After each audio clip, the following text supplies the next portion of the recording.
What is your definition of happiness?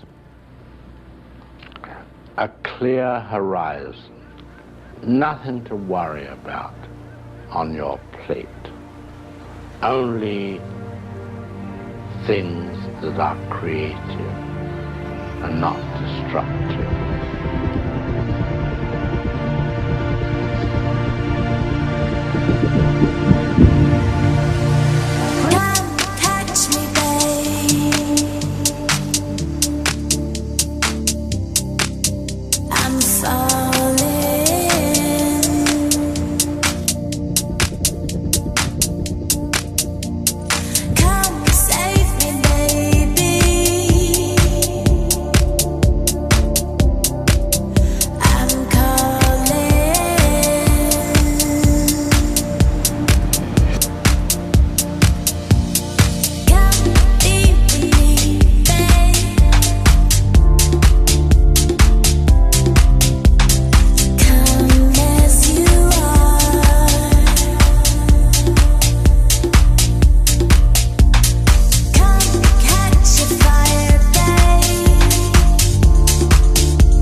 I know we're only human.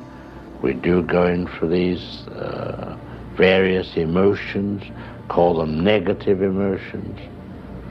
But when all these are removed and you can look forward and the road is clear ahead and now you're going to create something, I think that's as happy as I would ever want to be.